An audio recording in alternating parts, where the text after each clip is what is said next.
multiple participants, so it should be both screens or recording. I don't really know. I hope so anyway. Okay, great. Well, first, thank you very much for agreeing to be interviewed. It's a great honor. Fan of your show. We have Steve Poikonen, Slew Newsday. Your birthday was recently on April 1st, I believe, and happy birthday. Oh, thank you. Okay, and you do the show with Slew Newsday with Glory Jones and Ali. I don't know her full name, Alexandria. Uh, okay. Could you mention a little bit about your show? You're chronicling a late stage capitalism in the heart of the empire. How long have you had your show, and what kind of stuff do you do? Just for people who aren't familiar. So the show's been around since like mid 2018. Yeah. I worked as a like freelance journalist and whatnot in the past.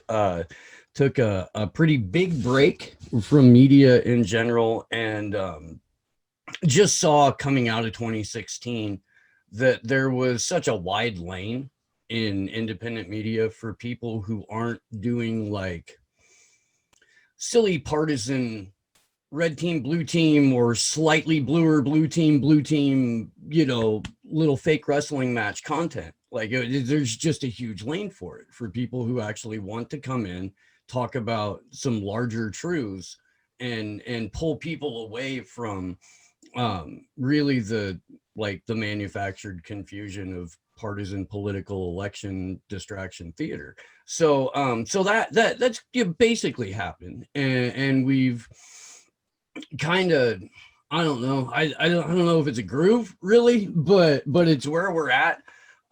We do a lot of national security state reporting. We do a lot of really just kind of like a look into, I guess, the names and faces of the oligarchs that are trying to remain hidden while they run the West. Right. And we're Right. trying to, make them household names. Right. You've been talking about Klaus Schwab and the Great Reset and these tech giants.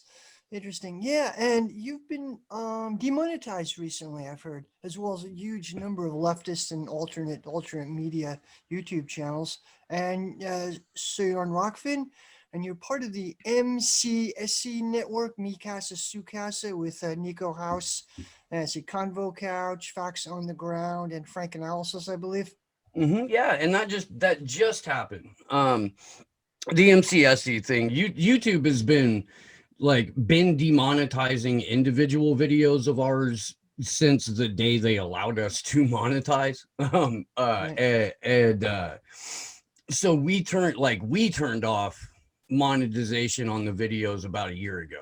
Okay. We were like, well, look, if YouTube's just going to demonetize everyone anyway, but still leave the commercials up, Right. you know. Right. They're still getting the revenue from the commercials. Yeah, Yeah. so YouTube can demonetize you, but still make money off of Right. your content. Right. Right. And then if somebody sends you like a super chat, YouTube will scrape 30 to 40% off of that too.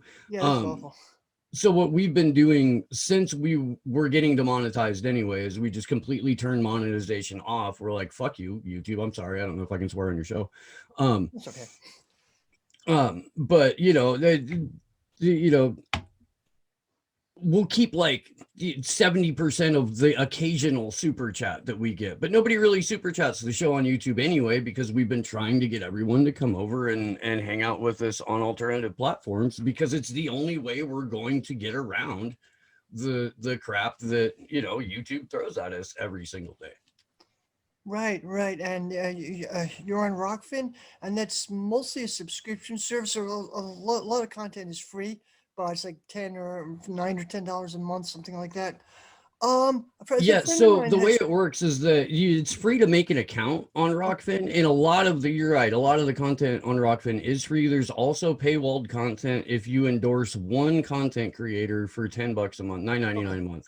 Okay. And You get you do other. everybody's paywalled content. So instead Right. of Patreon, where you have to give like X amount of dollars per content creator to get level 1, 2, or 3 of their bonus content, it's not like that. Endorse one person, get everybody's content, and that's it. Okay, right. Interesting.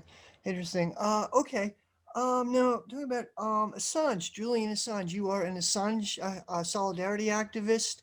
I believe your weekly solidarity shows, and you help organize demos in DC for Assange weekly, I believe, or every so often. So we've been doing, this is week 91, I think, or 92 in a Right. row of the Free Assange Vigil series. Started like there was a thing in 2017, 2018, um called Unity for J, where people, came on from like all different backgrounds to sort of just kind of keep reminding people why it was important to support Julian Assange and WikiLeaks and free press in general. Um, and that ran its course, and there was a little lull, and then we started independently of that, we started the Free Assange Vigils. And after a few months of it, it was like, why the fuck aren't we organizing? Why aren't we doing, like, we need to take this out into uh, the real world. Um, so during the first round of Julian's extradition hearings in 2019, in February, we went out to DC for the first time. Um, when we started it, what we wanted was a decentralized network of activists everywhere, Okay. and holding events autonomously. And after almost 2 years, that's where we're at. So the flyer behind me um, is just one of the 10 or 12 cities in the US alone that's going to be having events on April 11th, which marks the 2-year anniversary of Julian Assange being violently and illegally dragged out Right. of the That's sad the Ecuadorian way that embassy, happened. um, where he'd been sold for $4.2 billion in the form of an IMF loan to Right. Ecuador. Right. So I mean, much more than, a handful of pieces of silver, but he was bought and paid for. Right. Um, Right. Lenin Moreno, misnamed the president of Ecuador, former president of Ecuador. Yeah, I saw them out. yeah, and full on U.S. puppet. Exactly. Yeah. So that was horrible the way they dragged him out of the embassy. Now, for people who aren't really fully aware, what would you quickly say is the why is Assange important? I mean, I know why he's important, but how do you express it to people? Why it's important to people mobilize and express solidarity? Because he's the head on the spike. Right.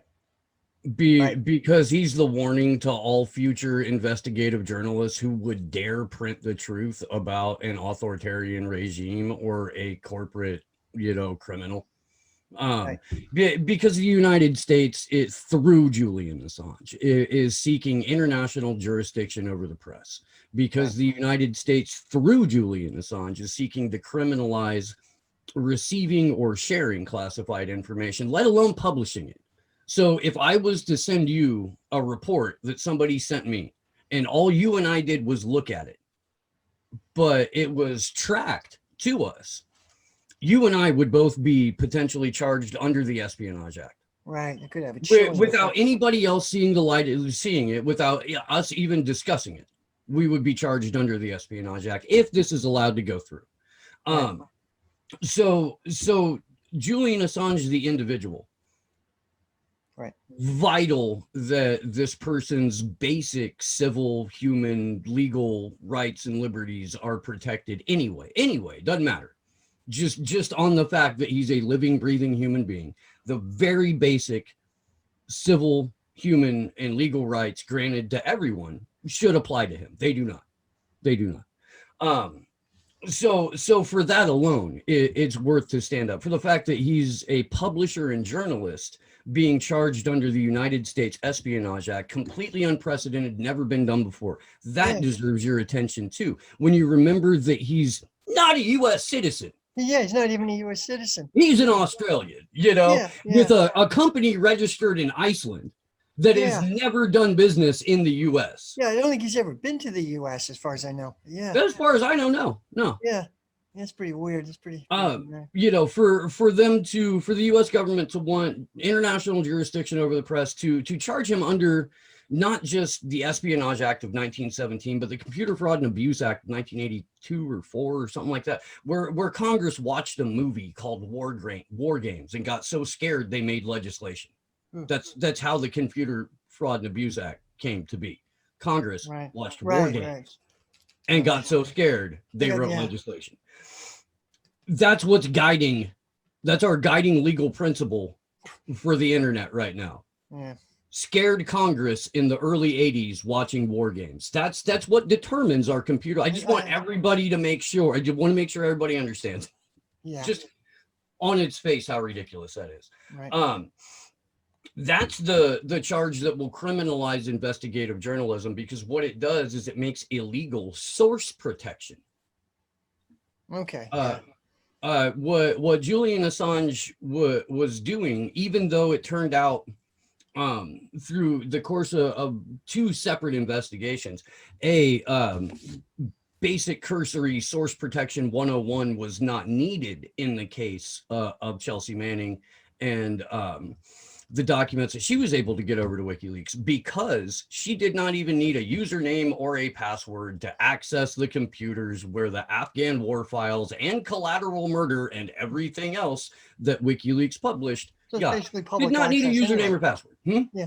It was public access anyway, more or less. Yeah, as long as you were at the same basic rank as she was or above, Okay. you had access to this. Right. And she was a fairly low ranking intel officer, or like Right. data processor. Right. Yeah. Right. Yeah. So she and Assange are 21st century heroes, big time. There's been an attempt with Assange to muddy the waters, like to erode liberal support, liberals who normally would support him.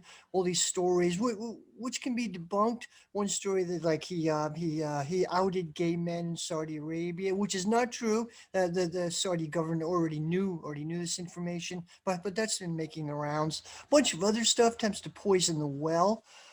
And oh yeah, Howie Hawkins supported Assange and his platform up until 2016. There's a suspicion that somehow Assange was connected in getting Trump elected.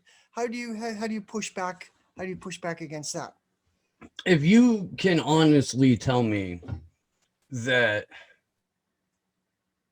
you didn't know the Clintons were Yeah. corrupt before WikiLeaks. Like, if it took WikiLeaks to get you to be like, oh, maybe the Democratic Party isn't the beacon of hope and the bastion of light and everything that is good in America, then I'm glad you got to read those drops. And I'm glad that you got to have that experience. But you need to understand that the party is the reason the party lost. Of course, yeah.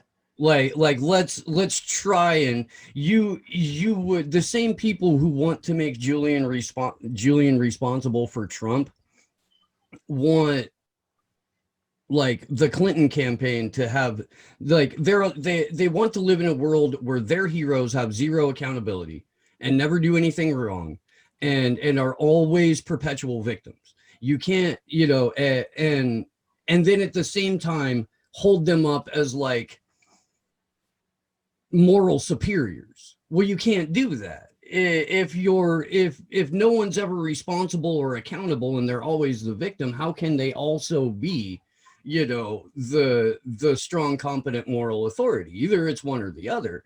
And if there's no responsibility on the part of the Clinton campaign for Clinton's loss, and all of that is shifted onto somebody else, how can you expect them to govern? Like, how would you expect anyone like that to govern if they're never accountable for their actions, if they're not responsible for anything that happens to them, if they're always only the victim? Right. Why is that somebody you're supporting in the first place? Why is that someone that you would want, to lead you? Exactly. And there's never an answer for that. Yeah. Right. Like I don't like Trump at all, but I think we dodged a bullet with Hillary. That would have had, things could have been a lot worse. But anyway, yeah, one thing I was kind of hoping Trump might do at the end of his administration, pardon Assange, probably way too much to hope for, and of course he didn't. As I understand, he added on charges. The Trump administration added on, I think, 14 extra charges. I'm not totally sure on that, but I was hoping against hope that maybe Trump could redeem himself slightly by pardoning Assange and Snowden and a few others, but nah, wouldn't happen. When Donald Trump pardoned the two soldiers who Yeah. willingly just massacred civilians in Fallujah. Right. Right. Yeah. Right. He's not going to pardon the person who exposes this. Yeah. Right, Definitely. Right. right. And let's be, I mean, this is something we got to be really clear about. And that's the president of the United States is a well-paid, well-dressed, well-protected public relations expert. Yeah. Right. Semi He's there, the president is there to be the lip man for his bosses. Just like Congress is there to be the lip men for their bosses, who are the people who pay the money to make sure that they have their Congress critter in that seat. Right. Right. These aren't people that work for you. These aren't people that are ever going to do anything for you unless they need to buy 5 minutes of your time to go do some really hectic stuff. They're expecting anything other than authoritarian, I don't know, nightmare after nightmare from any of the rented mules for our oligarchs is ridiculous. Right. Exactly. And then this is why we organize. This is why we're trying to like yank people out of a partisan mindset and say there are things that don't have a political ideology attached to it, like securing a little bit of self-determination, like trying to protect the first freedoms that were guaranteed to us under the Constitution, you know. And I understand that that's an abstract and nebulous construct. I do, you know. But as a goal, you know, founding document, trying to retain some semblance of the you know original precepts of the Bill of Rights, decent goal, I think, for organizing. So that's what we're doing. Like leave your partisan ideology at the door. Come stand with us for a little bit of self-determination and free speech. And then when we get that, then we can devolve into partisan bickering. But we've got to have the stuff first.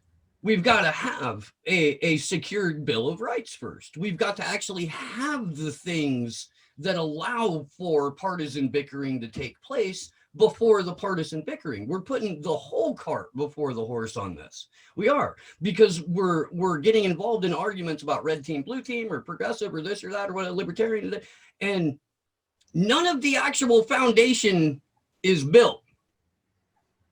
Right. We're trying to build a high rise with no foundation. Mm-hmm. What's going to happen? Mm-hmm.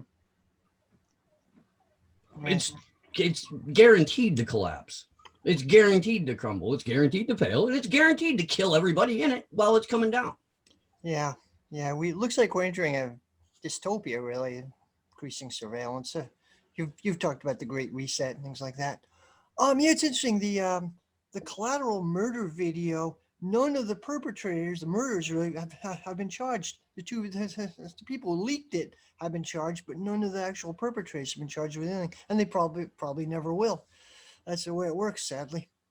Yeah, and there have been two now soldiers that were in that helicopter that have, you know, I mean, renounced the act, renounced their service, and are you know,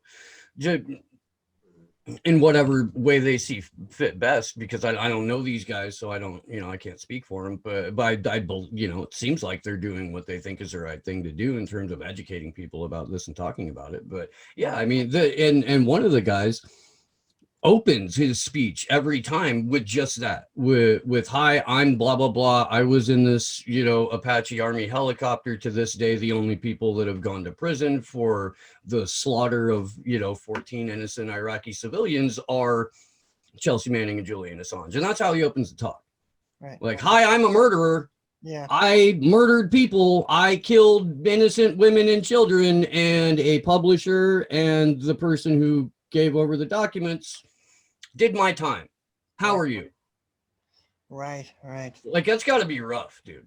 It's, yeah, living with that. You're trying to make some recompense. Yeah, yeah, it's interesting. So Assange right now, they're still working to extradite him to the U.S. What is the current status? What's happening right now? So so as of back up just a little bit, on January 4th, the magistrate's court convened to read the decision in his rendition case. The ruling to bring him to the US was denied. The Okay. judge agreed 100% with the legal arguments of the case, which are an incredible work of fiction. Yeah. Um, but denied rendition on the grounds that U.S. prisons conditions are so It was. filthy and terrible and horrible, and that Julian Assange was smart enough and capable enough to kill himself if he were to be sent there. That's why she was not going to allow it to go forward. In that order, in ruling against rendition, there's a line in it that calls for Julian Assange to be released from custody. 48 hours later, they met for a bail hearing that was denied. Okay. So even though extradition was denied, bail was also denied. He's been on remand with no charges, just purely a political prisoner, um, since September of 2019. Okay. Right. And we're waiting to see what happens with the appeal process. It was just 4 days, 5 days ago when the legal teams had to file. It was their last day to file for an appeal or a counter appeal. That's going to get kicked down the road a couple of months. Then we'll start having appeal hearings.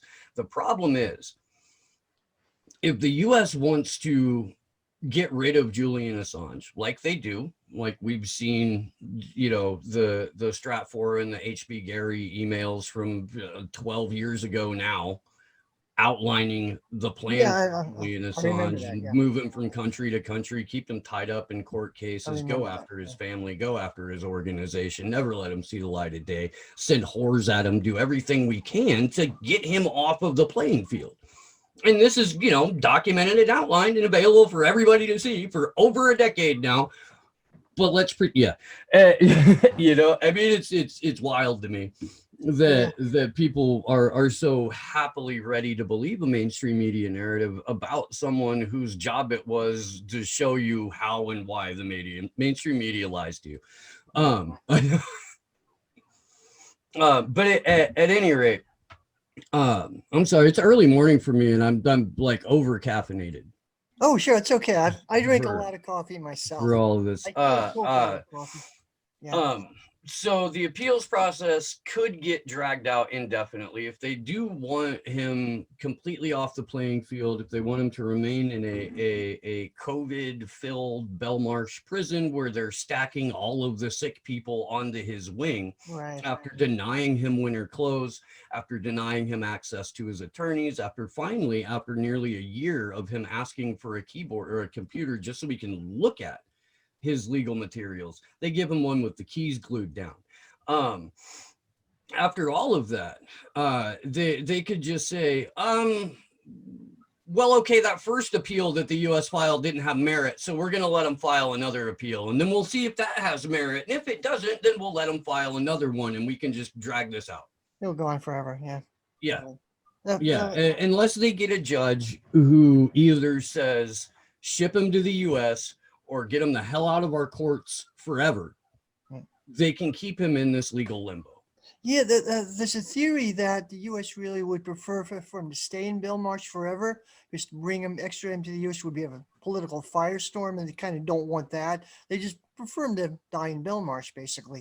Do you think there's merit to that theory? Like they do, they wouldn't extradite him to the U.S. because he was at risk of suicide. That same judge was super anti-Assange herself, so it sounds a little bit odd.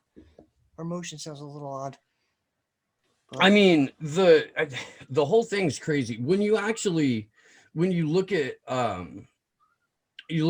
transcripts of how that went down, of how the order to deny extradition got read, it sounded like Vanessa Baraitser, the district judge, was reading, when she was reading the part about the legal argument, it sounded like she was reading a piece of paper that had been prepared for her the day that that superseding indictment showed up back in September of last year. Like they were like, here, judge, here's the indictment and here's your decision. You know, here's the thing, and then here's the decision we want you to read at the end of the hearing. Right. Right. And it was like she didn't listen to a single day of witness testimony while she sat there for a month, because when she read the statement, I mean, it was a pre-prepared statement that in all honesty sounded like it was given to her the day the superseding indictment did, and the only thing that changed was when she got to the mental health portion of the prosecution's case, That's where she was like, oh no, as a matter of fact, I have looked at U.S. prisons, and that's when she went yeah, off they script. are pretty bad, you know. And like, Right. Right. but no, it couldn't be more prepared. It really could. Like there are a couple of moments in that entire court case that were a little bit surprising on the part of the judge, and I think that that was more like her pure exasperation at the absolute incompetence of the prosecution. Okay. I think it had more to do with that than any like genuine human feeling she may have had towards Julian or his defense team. Okay. Okay. Prosecution was pretty incompetent. Well, what do you think of Julian's defense? His defense attorneys. I don't. I really don't. I really don't, because I can't even imagine how many different factions they have screaming at them every day. Yeah. I can't imagine how many different people with like a different take, or you know, what if you just tried, like, oh dude, that would drive me crazy. It would. And so I don't. I try really really hard not to, because if I do, then I fall into that trap of playing like, you know, armchair quarterbacking a legal Sure. defense when Sure. I myself don't have a law degree, Sure. you know. Sure. And so I like there's sometimes when I'm happy to go ahead and like try to backseat drive the show, you know. Right. But when it comes down to something, I don't know a damn thing about US UK extradition law. I don't. I've had to learn. Right. I've had to take a crash course in it. I feel comfortable discussing it. But if you were to put me in a courtroom and say, okay, now make sure this guy doesn't get extradited, I don't know what to do, Right. Right. you know. It's tough. And so I mean, there, it's so weird. Like, it's such a weird thing to critique, or such a weird thing to break down, because so few people actually know what the inside of that courtroom looks like, and know what you know, all of the legal dispensations and maneuverings and tricks are in an extradition case. And so like, all I can really do is hope that the legal team remains uncompromised, and that they have Julian's best interests in mind. And if it seems like they're playing a weird game or a long game or something, then that's the way that it seems. And all we can do is keep doing what we're doing, which is organizing on the ground events, trying to get people, you know, out in the streets and screaming about it. Right. Right. And this shows how, in many ways, Britain is very much of a colony of the United States. Like there was the incident with a woman who turned out to be a CIA operative, ran over a 10-year-old boy, and then she went back to the U.S. Finally admitted that she was CIA. She got diplomatic immunity, whatever. It's Mm-hmm. pretty horrible. Yeah. Yeah, Um. no, the CIA agent's wife gets her. I think he was like 14 or 16, but 14. yeah. Yeah. Um, but yeah, gets to get away with a hit and run. Hit and run. Yeah. Right. Right. And she just went back to the U.S. Wasn't charged with anything.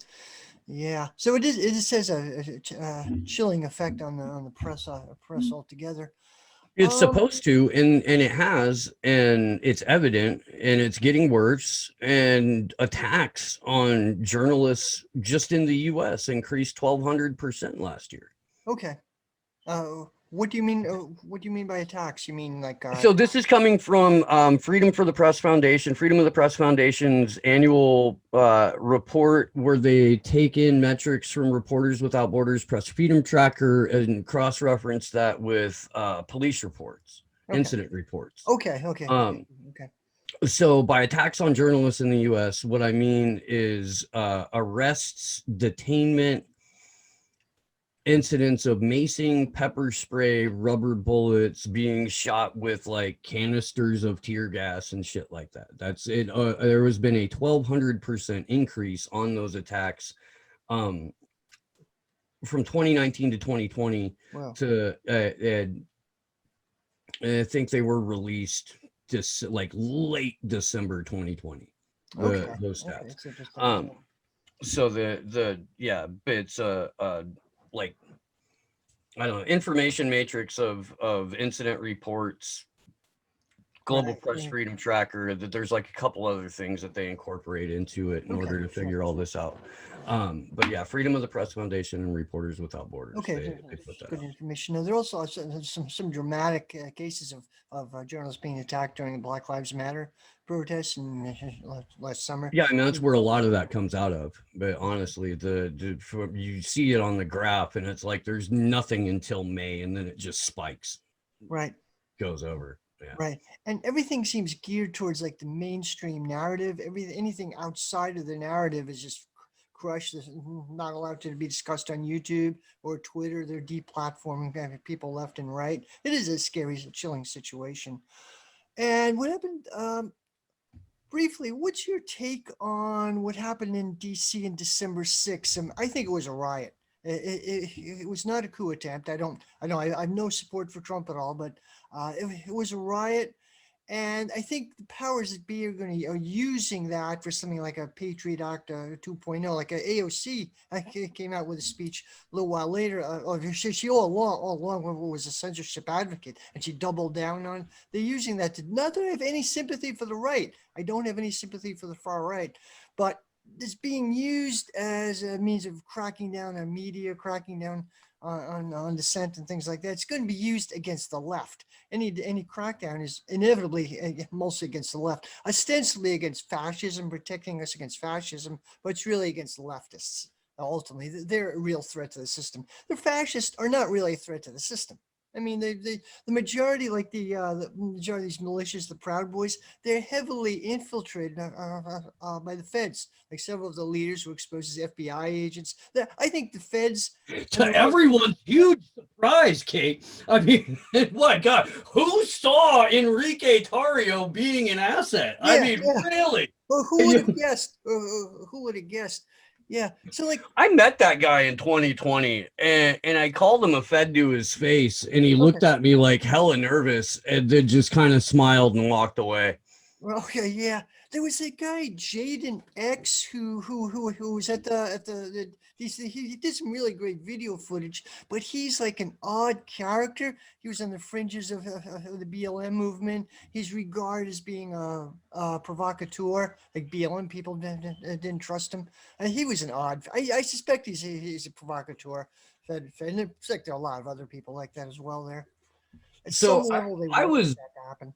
I was in DC on the ground for that Okay. on the 6th, because we had been in DC beforehand for the extradition stuff. Again, that was January 4th. Okay. So we were already in Washington DC. And when we found out, like a couple of weeks beforehand, because we had made these plans the day that we found out when the hearing was set, which was Okay. back in like October. Yeah. So we're like, okay, well, that's when we're going to DC. That's okay, got it. We'll do it here at the 4th. same All time. right, we'll do one on the 3rd too, just Yeah. and then they started announcing the Capitol that they're going to meet at the Ellipse and they're going to march to the Capitol above, and we're like, oh, we got to stick around for this. This is going to be great, dude. Are you kidding me? And so we did. I mean, that morning I'm standing there at the Ellipse, right where the like human cattle guard started to walk people into the main area where the speech was. And I mean, that morning hanging out, just cracking jokes, having a good time, interviewing people randomly, just standing there with my buddy Jason Burmis and Dylan Avery, and just taking it all in, like watching this, watching everything go down. And a few hours later, um Burmis went around to the front side where like the windows started to get smashed in and stuff like that. I had to go back to our Airbnb for a little bit. I got back to the Capitol like about a half an hour after everything had initially started happening, and like the mace had gone off and everything. And we were on the backside of it. So I had a completely different experience than most of the people that were there, because I wasn't on the side where the actual mayhem occurred. But I talked to a number of different people from the independent media who weren't there to have an angle, right? Who were just there to document what was going on in front of them, right? And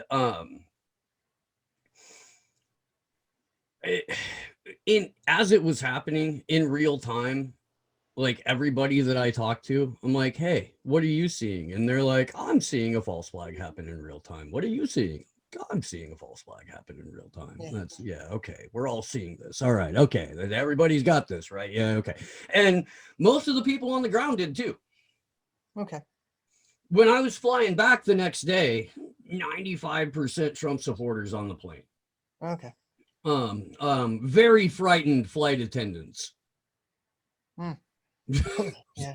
That flight was comedy. You have no idea. Like people are openly like hitting a weed pen on the plane because the flight attendants were so scared of the Trump supporters. They just hid in the back of the plane the whole time.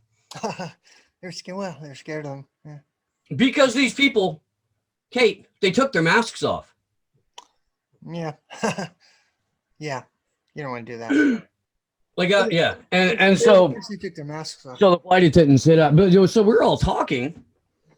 And all of them are like, we got used as set dressing. They're going to roll out the craziest domestic terror legislation ever after this. We're getting, I heard Patriot Act 2.0 for the first time on the plane the next day. Yeah. Just from a random passenger who was like, this is what they're going to do, And so everybody knew it. And they, to a person, they're like, F Trump, F Mitch McConnell, the Republican Party, all of it. It's all crap. It's all garbage. Not going to do it, And whether or not that sticks, I don't know. But if it did rattle a lot of those people out of a partisan mindset, then great. Right. That's what we need. It's the only look, the conventions that we've had that have brought us here, the things that got us to this spot, they go by the names, the Republican and Democratic Party. It doesn't mean anything. Yeah. But those are the names that they have. And so if people are going to like come together to get past that, we've got to stop thinking, okay, well, the way to do this is to just build the better version of the thing that broke us. Isn't it going to break you better then? Yeah. Yeah. Right. Was I don't know. Yeah, interesting. Yeah, it's I kind of agree with you. I'm a bit surprised they haven't rolled out a Patriot Act 2.0 yet, although they probably will. My hunch, they probably will. AOC's been playing a very insidious role, or a little drama she had there with her. Oh, little Sandy. Oh, that was odd. Well, Sandy is. For years, man, I've been telling people like, look, dude, this is an actress. Mm-hmm. With a congressional seat. Yeah. Like she. What do you think was going to happen when an Instagram influencer got to Congress? Like, what? Really? You think they're going to do anything independently of their own? That's not their seat. That's not their district. Yeah. They're the base of the power structure that wants control of that district and wants to leverage that position and that Instagram influencer into effectively enacting their agenda. Right. Now we got AOC talking about re-education camps, and criticism of the concentration camps is Hitler, actually. Yeah, shit like that. It's like people just in the last week figured out that AOC may not be the genuine progressive savior that they thought she was, and like I'm glad. Let's use the time we have to freely assemble to like destroy our illusions. Could we do that? That would be great. I would enjoy that. It is a very good thing that people seem to be finally seeing through AOC to some extent. That's a very, very good thing. Okay, just like to change the subject slightly. Would you have any advice for a new, I wouldn't say YouTuber or content creator, political content creators, such as myself? We are entering a more oppressive environment, it seems like. It's not, my channel isn't monetized. Obviously, I have like 82 subscribers. Need 1,000 to get monetized, I believe, and they probably won't let me monetize it anyway by the time it gets to that. But do you have any advice as far as both platforms and directions to go into? Get on all of them. I'm sorry. Get on all of them. Yep, rock all of it. Like and it really doesn't matter what order or which ones. Okay. I mean, like because I don't, there's like, I mean, I've got a couple of preferences, but that they're my preferences, and they're my preferences because I already am on the sites. Like I would have a completely different set of preferences if I wasn't, you know. But I do like but I like what a handful of these sites are doing, and I hope that Library and Odyssey get to pull through their SEC troubles. Okay. Because I was really looking forward to like building up Odyssey and live streaming on that and getting that going. But there's a couple of things that are in the works right now that I think are going to be really exciting.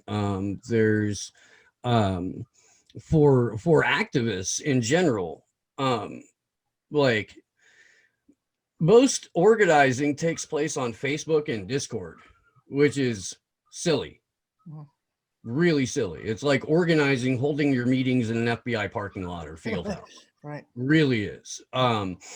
So my tech guy, Sleepy Josh, for the last couple of years has been working on basically making like the events feature that Facebook has, but putting it on a different platform. And so right now, and it's in beta and it's being tested on Mastodon, but it may go to a social media network called summon.social.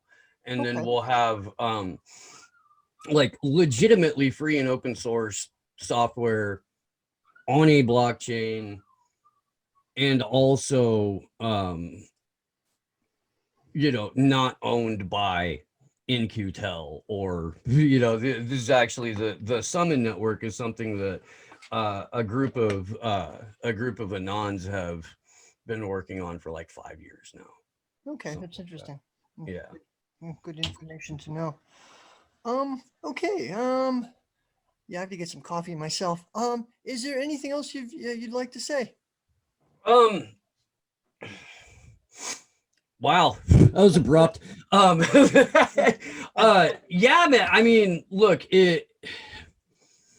we've been in a period of accelerationism. It really feels like things have been sped up and are moving fast, and that they're moving towards something that we may not have a lot of control of. So I would really honestly do my damnedest to opt out and go build out a community somewhere in the middle of freaking nowhere, because I don't want to be caught anywhere near a major city in the next couple of years, and you shouldn't either. Right. You mentioned that one of your recent episodes. I believe you're headquartered in Baltimore area, but you want to get out of the city. It sounds like a good move. Yeah, I mean,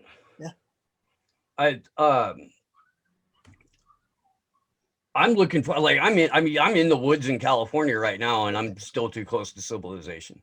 Yeah. Right. So that's how I feel. I mean, but I'm also like Silicon Valley's doorstep here where I am. Right. Yeah, I mean, the people who are going to be put in charge of smart cities, and this is all stuff that is currently happening. Like it's already in progress. The smart city rollout. It's not like we can go back in time and stop that, but what we can do is shut down what already exists. But that's like, I mean, that's Eric Schmidt. that's Bill Gates, that's Peter Thiel from Palantir. Like these, all the absolute worst people on the planet are being put in charge of every facet of your healthcare, education, work life, home life, and political life. Yeah. And that's all going to take place inside of a smart city. So if you don't want to live under that kind of technocratic tyranny, maybe get out. You know, figure out how to, how to make a community work. Yeah. What do you think about the possibility of a general strike or organizing for a general strike to push back against this increasing authoritarianism? Think it could I, work? I don't think you'll get enough people together to pull a general strike, but I think you can get enough people together to do targeted strikes Right. where you do specific work stoppages, where you do specific like I had heard somebody talking a couple of months ago about trying to organize something where like the animators and developers that do propaganda for national security state adjacent companies and stuff like that, where they're like, here's how you're a good citizen. And, there's a little animated sequence of somebody, doing the right thing, which is basically snitching on their neighbor or, Yeah. chastising someone for not wearing a mask or this or that or the other. The people who create that propaganda, have them go on strike. Right. That actually do write the animation programs for it. That's Stuff interesting. like that, do a targeted strike with those guys and be like, no, dude, you know what you're doing. Yeah. If you go after the people who are facilitating war crimes just for the fucking health insurance, maybe you got a chance. Mhm. Like, because there are, dude, I live really close to a Lockheed Martin facility, and there are a number of people who know they're facilitating war crimes just for the health insurance. Yeah. Boeing is the same way in Seattle. I think I've spoken with people who work for Boeing. The same Yeah, thing. I had an uncle who worked for Boeing retired from Boeing, Yeah. and like I think he like made one component for a fixed wing, and that was his whole job, Right. but like, still, look at who you work for. Look at the company, like, look at what they do. Look at what they're responsible for. Like you're flat out facilitating war crimes for the Yeah. pension. You're part of the system. Yeah. I live in Maine, not too far from Bath Iron Works, and there was a strike going on for a while. I was there. I was in the picket line for a time, but people there had so many illusions in the system. They didn't realize they're part of the war machine. That they just didn't see it that way. They saw themselves as patriots, patriotic Americans. And I tried to talk to people to dissuade them a little bit, but it's very difficult to do at times. But yeah, it's interesting. The media, the corporate media, is so controlled. It's increasingly controlled. It's like riddled. It's like basically they're State Department stenographers uh, by this time. Okay, well, I can't think of anything else. And my two dogs right here, Max and Molly, are getting very restless. They want me to demand I take them for a walk here. They're jumping all over me. I have two cute little Shih Tzus here, All and right. I think My landlady has two little chihuahuas that are Chihuahuas are cute. Yeah. Well, the Chihuahua, whining their heads off right now. I'm genuinely surprised that the mic isn't picking them up. the Chihuahuas can be super aggressive. They're cute, but they can be really aggressive depending on how they. Yeah, no, these ones are pretty chill. They're also really old, so they don't even have any teeth. Okay, yeah, my dogs are 14. One dog doesn't have any teeth. The other one does, but they're very needy sometimes. They're Mhm. kind of high maintenance. Um. Okay, well, I thank you very much for agreeing to be interviewed. Hey, no problem. And just for, if anybody's curious, slownewsdayshow.com, action the number 4, Assange.com, and anonymousworldwide.com. Okay, I will And provide that's where, links to these in the video when I post it. I'll send you the video too, and I posted Facebook and Twitter and a few places like that. awesome. Good Okay, deal. cool. Thank you very much. All right. Okay. Thank you. Bye bye.